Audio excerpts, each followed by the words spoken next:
13번입니다. 적정 배치의 원칙으로 적절하지 않은 것은 적재적소의 원칙 맞고요.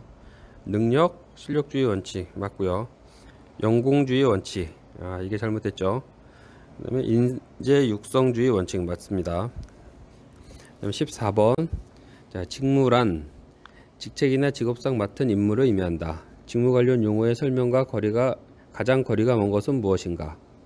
1번, 직종은 동일하거나 유사한 직무들의 집단을 말한다. 직무들의 집단이 아니라 직군들의 집단을 말하는 거죠. 그래서 1번이 가장 거리가 먼 게 되겠습니다. 자, 15번, 다음 보기의 설명으로 가장 적합한 것은 무엇인가? 자, 기업의 직무를 효율적으로 수행하기 위하여 직무에 포함된 작업 내용과 책임 및 직무를 수행하는 데 필요한 개인적 능력, 숙련도, 지식, 직무 환경 등 모든 정보를 체계적으로 수집 분석하여 관리에 적합하도록 체계화하는 과정이다. 자, 인사고과 직무 분석, 교육 훈련, 조직 설계, 직무 분석이 되겠죠. 다음 문제 16번. 직무 분석의 목적과 가장 거리가 먼 것은 무엇인가? 인력 감축을 위한 평가 자료. 처음부터 인력 감축을 하기 위해서 직무 분석을 하는 건 아니죠. 종업원의 교육 훈련 및 능력 개발 촉진 맞고, 업무 부담의 적정화 및 산업 안정 관리의 확립, 종업원의 채용, 배치, 이동, 승진 등을 고려한 고용 관리의 합리화. 나머지는 다 맞습니다. 17번입니다. 다음에서 설명하고 있는 것은 무엇인가? 자, 가는 직무 분석의 결과에 따라 직무 수행에 관련된 능력, 기여도 등을 일정한 양식에 맞춰 기술한 문서로 직무 내용과 직무 요건을 동일한 비율로 작성한다. 나는 직무 분석을 통해서 얻어진 구체적인 내용을 밝혀둔 문서로 인적 요건을 특히 강조하여 작성한다. 인적 요건 작성하면은 직무 명세서였죠. 그리고 앞에 지금 직무 분석에 대한 내용은 직무 기술서가 되겠고요. 그래서 17번은 3번이 되겠습니다. 다음 18번. 다음에서 설명하고 있는 것은 무엇인가? 주로 직무급을 도입하는 기업에서 합리적인 임금 수준을 결정하는 데 많이 활용하고 있다. 방법은 서열법, 분류법, 점수법, 요소법 등이 활용된다. 평가 결과에 대한 종업원의 반발이 발생할 수 있기에 충분한 협의가 필요하다. 직무 설계, 직무 분석, 직무 평가, 인사평가. 직무 평가가 되겠죠. 다음은 19번. 직무 평가의 목적으로 적절하지 않은 것은 공정한 임금 체계의 확립, 인적 자원 관리의 합리화, 노사 임금 협상의 원활화, 직무 기술서와 직무 명세서 작성. 직무 명세서, 직무 명세서 작성이 직무 평가의 목적은 아니죠. 이렇게 해서 단원 정리 실제 평가 문제를 다 풀어보았습니다. 인적 자원 확보에 관한 내용이 조금 일찍 끝났습니다. 얼마 전에 말씀드렸는데요. 이제 본 교재가 ERP 자격증 획득을 위해 만들어진 교재이기 때문에 깊은 내용은 다루지 않고 있습니다. 그래서 이렇게 과정이 좀 일찍 끝나는 시간에는 인사관리의 어떤 이론적 배경에 관련해서 기초 지식을 쌓는 차원의 설명을 좀 드리도록 하겠습니다. 이 내용은 과제에 해당이 되지 않으니까 가볍게 들으시면 될 것 같습니다. 독일의 데무노 괴테는 일찍이 하나의 과학의 역사는 과학 그 자체다 라고 말한 바 있습니다. 현대 인사관리의 이론과 실제를 이해하는 데 있어 이 분야의 역사적인 흔적을 살펴보는 것은 여러 가지 측면에서 큰 의미가 있겠습니다. 세 가지 측면의 의미를 우리가 이제 생각을 해볼 수가 있는데요. 이제 첫째로는 인사관리는 기업 경영에 있어서 인간의 행동에 관한 것이기 때문에 본질상 변화를 전제로 하고 있다라고 할 수 있고요. 따라서 이제 과거 변화, 발전되어 온 것들을 이제 살펴봄으로써 현재 것에 대해 정확한 의미 부여 및 우리가 나아가 미래에 일어날 변화를 추정해 볼 수가 있습니다. 둘째로는 인사관리와 관련되는 기업 경영의 복잡한 현상이 과거 어떻게 체계화되어 왔으며 또 그 논리는 무엇이었는지를 살펴봄으로써 현상 인식에 대한 방법을 터득할 수 있습니다. 세 번째로는 과거 인사 관리에 관한 문제를 해결하기 위해 어떤 아이디어가 동원되었으며 또한 그 해결 과정이 어떠했는지를 파악함으로써 오늘날 인사 관리의 문제를 해결하는 데 필요한 사고의 다양성과 보다 넓은 사고의 폭을 제공해 줄 수 있습니다. 인사관리의 역사는 두 가지 측면에서 접근할 수 있는데요. 첫째는 관리사로서 과거 기업에서의 인사관리 활동이 어떤 모습을 보여주었는지, 즉 과거 활동 내용에 대해 의미 있는 분류와 해석을 하는 것입니다. 둘째는 이론사로서 인사관리 현상에 대해 과거 과학적으로 접근한 내용들을 체계적으로 분류, 해석하고 비판하는 것입니다. 이런 인사관리에 대한 역사적 접근을 통해 우리는 현대 인사관리 연구의 뿌리를 한번 살펴보고 과거 제학설이나 시대적인 특징을 비판함으로써 오늘날 인사관리와 관련된 재현상을 파악하고 그 발전을 모색하는 데 어떤 의미가 있다라고 할 수 있겠습니다. 오늘은 그 관리사와 이론사 중에 관리사에 대해서만 알아보도록 하겠습니다. 인사관리의 역사를 이제 엄격히 따져보면 그 인류 역사 이제 초기까지 거슬러 이렇게 올라가게 되는데요. 이제 그 이유는 인사관리가 이제 경영학의 한 분과고, 경영학은 본질적으로 인간 경제 활동에서 출발한다는 논리를 동원한다고 하면 인류 역사의 초기부터 재화의 생산 활동을 위한 인간의 역할이 존재하였다라고 할 수 있기 때문입니다. 그래서 이제 고대 이집트에서 건설됐던 한 피라미드는 직육면체로 깎은 평균 무게가 약 1.5톤 돌을 약 250만 개를 사용해서 이렇게 만들었다고 하죠. 현재 과학자들이 이러한 규모의 피라미드 한 개를 건설하는 데는 연 한 인원 10만 명의 인부가 20년 동안 일을 하였을 때 가능하다라고 이렇게 보고 있습니다. 이러한 커다란 공사는 기하학을 바탕으로 둔 설계도 중요하겠지만 그 공사에 투입된 그 대규모 노동자 관리가 무엇보다도 성공의 열쇠였다라고 또 다른 얘기들이 나오고 있습니다. 또한 이제 고대 바빌론의 왕 함무라비가 기원전 1700년경 재정비에서 바위에 새겨 놓은 소위 함무라비 법전에는 그 오늘날 인적 자원 관리와 관련된 사항이 이제 여러 군데서 이제 발견됐다고 합니다. 예를 들면 노동 생산성이 낮은 부녀자들에게도 최소한 8구스의 곡물을 하루 일당으로 지급하라 라는 최저임금법이 명시되어 있습니다. 문헌들에 의하면 기원전 12세기 고대 이집트의 어떤 사원에서는 한때 일하던 벽돌 공들이 파업을 한 적이 있었다라는 내용이 나오고요. 기원전 7세기 로마에서는 이미 8종류의 숭늉공 조합이 조직되어 있었다고 합니다. 또한 고대 서양에서 뿐만 아니라 우리나라에서도 이제 인사관리와 관련된 신뢰도가 좀 찾아볼 수 있는데요.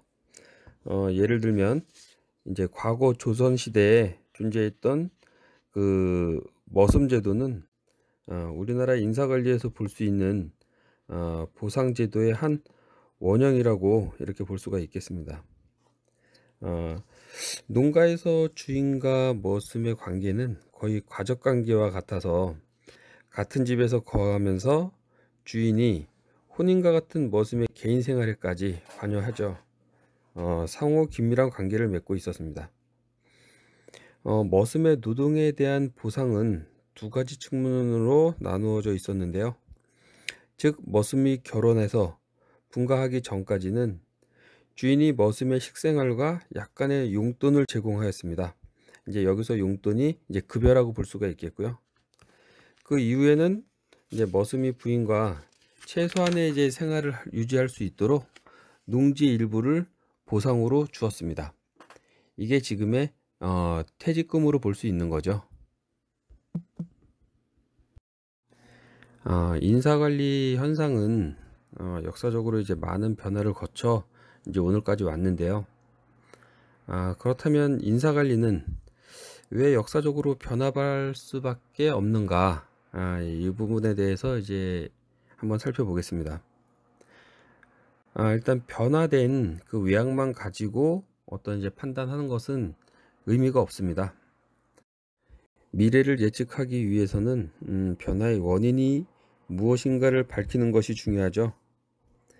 변화의 원인을 밝히기 위해서는 일종의 분자들로 구성된 그 인사관리 구조를 살펴봐야 됩니다.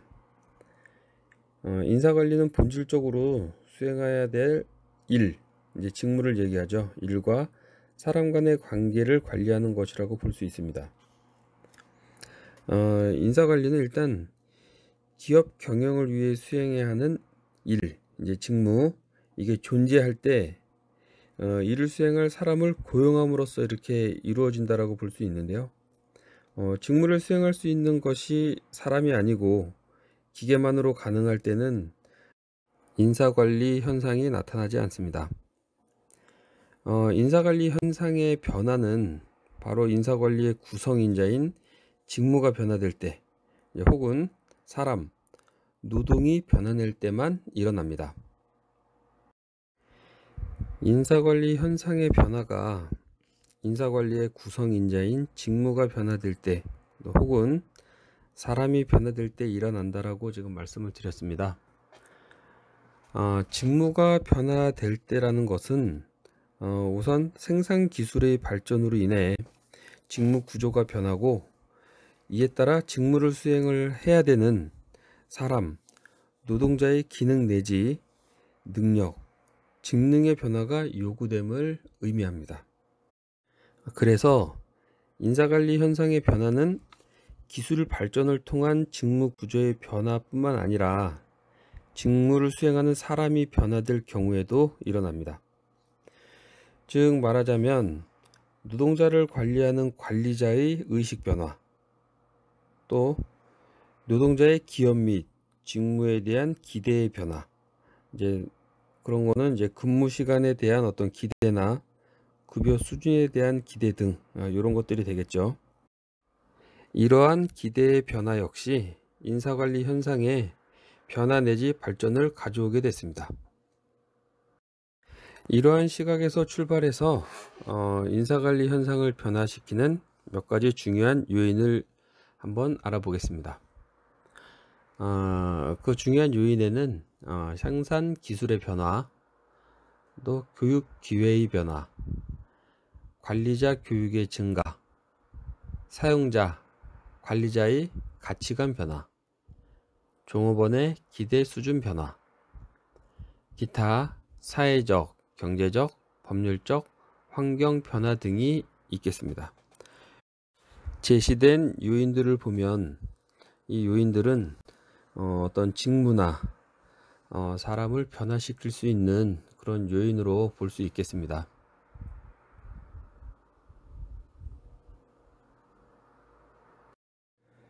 인사관리 현상의 변화는 여러 관점에서 파악을 할 수 있겠지만 사용자, 이제 어떤 관리자와 종업원의 관계에 초점을 맞춰 그 형태가 어떻게 형성되어 변화되는지를 한번 살펴보도록 하겠습니다. 인사관리 현상의 결정적인 변화를 이야기했던 가장 중요한 사건은 산업혁명이라고 할 수 있겠습니다. 영국에서 18세기 후반에 시작된 산업혁명은 그 후 산업화 운동으로 프랑스, 미국, 독일, 일본 등에 파급돼서 그들 국가가 오늘날의 선진국이 되는 원인을 제공을 했습니다. 산업혁명은 생산 기술에 엄청난 변화를 가져왔죠.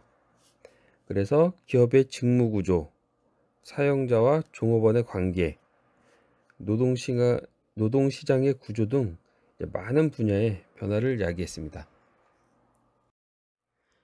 상단의 표를 보시면 이 표는 산업혁명 이전과 이후에 전개되어 온 이 사용자와 종업원의 관계의 변화를 이렇게 제시한 이제 표가 되겠습니다. 일단 산업혁명 이전 기업에서 나타난 인사관리의 특징은 이제 어떤 가부장적인 인사관리라고 이렇게 할 수가 있겠고요. 이 시대에는 기업 활동은 한 5에서 한 20명 정도 이렇게 종업원을 보유한 간의 공업 형태를 띠고 있었고요. 기업 내 사용자와 종업원과의 관계는 가부장제의 가족제도에서 나타나는 어떤 가장과 이제 가족 구성원과의 관계가 이제 유사했던 것입니다. 가부장적 가족제도 하에서는 가장의 역할에 이제 크게 두 가지의 특징이 있습니다. 이제 첫째는 가족 구성원을 이끌어가는데 가장은 절대적인 권력을 행사하죠. 그리고 가족 구성원에 대해 전제적인 지배 형태를 보여주고 있습니다.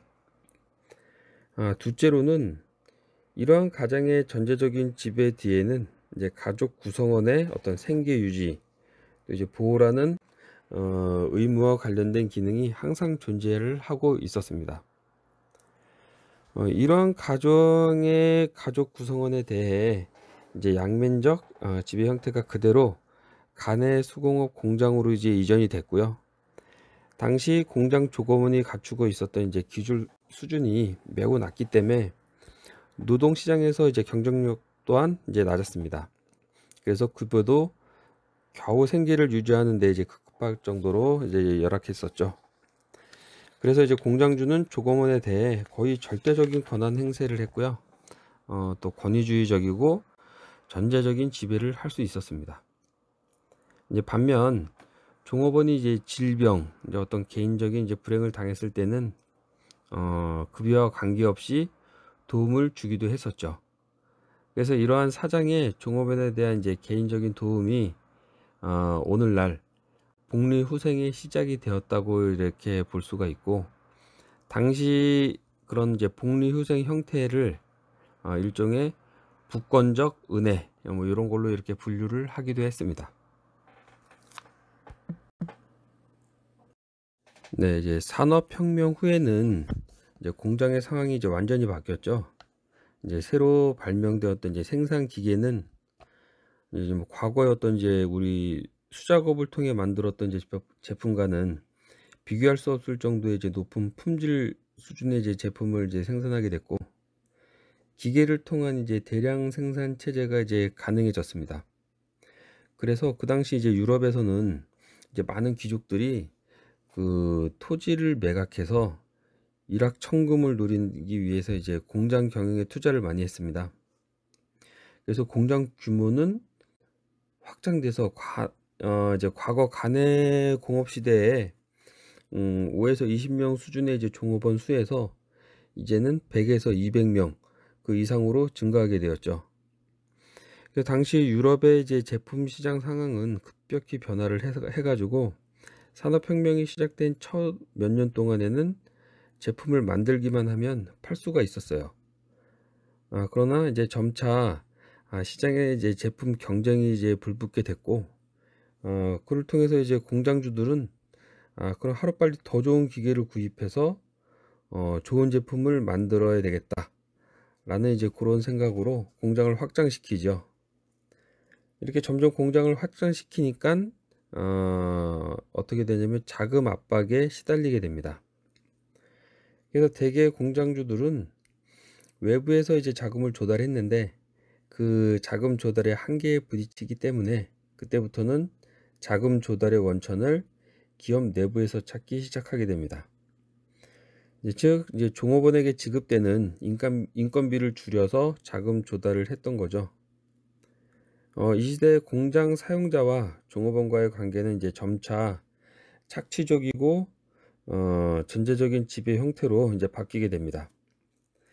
이제 이거는 과거 이제 가부장적 인사관리 시대에 발휘했던 이제 공장주와 종업원에 대한 절대 권력 행사를 통해 이제 전제적 지배 형태는 변함이 없지만, 그대로 유지되고 있지만, 종업원에 대한 어떤 이제 보호 기능은 이제 급격히 이제 약화됐다라고 할 수 있습니다. 종업원 숫자가 100명 이상이 되자 이제 더 이상 종업원과 이제 개인적인 긴밀한 관계를 유지할 수가 없고요. 종업원에게 지급하는 임금 자체도 가능한 삭감하려고 했습니다. 뭐 이러한 상황에서 이제 종업원이 어떤 뭐 개인적 불행에 대해서 도움을 주는 것 또한 거의 생각을 할 수가 없는 상황까지 된 거죠. 당시 종업원은 하루에 15시간 일하면서 생활의 질은커녕 뭐 이제 생계도 꾸려가기 어려운 이런 상황으로 됐습니다. 이렇게 공장주의 이제 횡포가 가능했던 이유는 당시 종업원의 이제 노동 시장에서의 경쟁력이 급격히 떨어졌기 때문이죠. 예를 들면 과거 50명이 일했던 공장에 새로운 기계가 도입되자 이 기계의 생산성은 노동자 몇십 명에 해당되었기 때문에 현재 종업원의 일감을 빼앗는 이제 결과를 초래를 하게 된 거죠. 물론 공자도 확장되었지만 전체적으로 볼 때 수작업을 통해 제품을 생산할 때보다 기계를 통해 생산함으로써 필요 인력이 훨씬 줄어들 수밖에 없었던 것입니다. 이러한 산업화 초기의 이런 착취적이고 전제적 인사관리는 산업화가 진행됨에 따라 그 양상이 이제 또 변하기 시작했습니다. 그 이유는 기업 경영의 이제 경쟁력이 공장 확장 및 새로운 기계 도입만으로는 이제 확보되기가 점차 어려워졌기 때문이죠. 그 이유가 뭐냐면 소비자의 제품에 대한 욕구가 매우 다양해졌고 이를 충족시키기 위해서는 기업들이 혁신적인 아이디어를 창출하지 않으면 안 됐습니다. 제품이나 유통 경로, 서비스 등에 대한 소비자 욕구를 따라갈 수 있는 아이디어 창조 및 기계에만 의존할 수는 없었던 것입니다. 즉 과거에는 기업 경쟁력의 주체가 새로운 기계 도입 및 자금 확보였었는데 이제는 점차 그 주체가 종업원으로 바뀌게 된 거죠. 그래서 이제 종업원의 직능 수준도 점차 향상이 됐고 의식 수준도 높아져서 이제는 더 이상 공장주가 종업원에게 이제 뭐 착취적, 전제적 이런 인사를 행사할 수 없게 되었습니다. 종업원이 기업 경쟁력의 이제 주체로서의 역할이 커지니까 이에 비례해서 그들의 노동시장에서의 경쟁력도 이제 증가되었고요. 공장주의 이제 종업원에 대한 일반적인 어떤 지시나 권위적인 태도는 이제 얻는 것보다 잃는 것이 더 많게 되었기 때문에 공장주가 이제 종업원에 대해 인사관리 형태를 변화하는 이제 그런 상황으로 갔습니다. 그래서 공장주는 이제 종업원과 공장의 일상 업무를 대함에 있어 전제적에서 협의적으로 변화하게 됐고요. 과거 거의 무시했던 종업원에 대한 이제 복리 후생도 그 폭이 점차 확대되기 시작했습니다. 협의적 인사관리와 유사한 것으로 민주적 인사관리가 있습니다.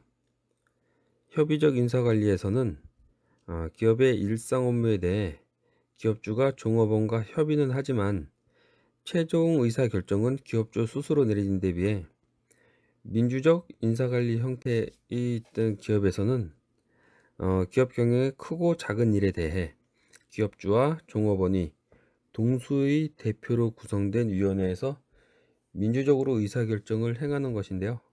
여기서 이제 민주적이라 함은 여러 의미로 이제 생각해 볼 수 있겠지만 어떤 사안에 대해 참석 인원이 투표를 통해 의사결정에 도달함을 의미합니다. 이러한 민주적 인사관리를 시행하고 있는 대표적인 기업이 이제 독일 기업을 들 수가 있습니다. 독일은 2차 세계대전 후에 1951년에 경영조직법, 1952년에 공동의사결정법을 제정해서 일부 기업에 대해 민주적 인사관리를 법적으로 이렇게 보장을 하고 있습니다. 독일의 일부 기업에서 나타나고 있는 민주적 인사 관리는 독일의 과거 어두운 역사에 대한 반발과 종업원의 협동이 국가 경제의 사활과 직결되어 있던 시대적 배경에서 잉태되었습니다. 독일은 2차 세계대전 종료 전까지 히틀러라는 독재자에 의해 정치가 전제주의로 유지되었는데요. 이러한 히틀러 권력의 주요 원천은 당시 독일 기업가들의 지원에서 나온 것이었습니다. 패전 후 독일은 전쟁의 유산으로 독재와 잿더미밖에 남은 것이 없었는데요. 이때 정치계에서는 의회 민주주의를 구축했고요. 산업계에서는 국가 경제 발전의 원동력이 바로 근로자인 인적 자원임을 인식하게 되었습니다. 이러한 시대적 상황 하에서 독일은 과거 독재자의 그 앞잡이가 되었던 기업가의 권력을 약화시키고 근로자의 협동을 극대화시킬 수 있는 방안으로 기업에서의 공동의사결정 제도를 구상하였던 것입니다. 이상에서 인사관리의 역사를 산업혁명이라는 사건 중심으로 사용자와 종업원과의 관계 변화 측면에서 한번 살펴보았습니다. 여기서 전개한 인사관리 형태의 어떤 역사적 발전은 거의 모든 국가에 일반화시킬 수가 있겠고요. 현재 미국, 일본, 영국 기업에서 인사관리는 이미 오래전부터 협의적 인사관리 시대에 진입했다고 볼 수가 있겠습니다. 우리나라의 경우는 1960년 중반부터 산업화를 시작해서 1990년대에 이르러 착취적이고 전제적인 인사관리의 틀을 겨우 벗어나고 있다고 말할 수 있고요. 많은 기업에서 형식적으로나마 협의적 인사관리로 이행하고 있다고 볼 수 있습니다. 이런 게 과거 1960년대와 70년대 우리나라에서는 그 선성장 후분배라는 정부의 슬로건에 힘입어 착취적이고 전제적 이런 인사관리가 많은 기업에 확산되어 있었던 것은 사실입니다. 예, 이렇게 해서 인사관리 형성 배경 중에 관리사에 대한 부분으로 한번 쭉 훑어봤고요. 다음에 또 기회가 되면 이론사에 관련해서 또 알아볼 수 있는 시간을 갖도록 하겠습니다. 수고하셨습니다.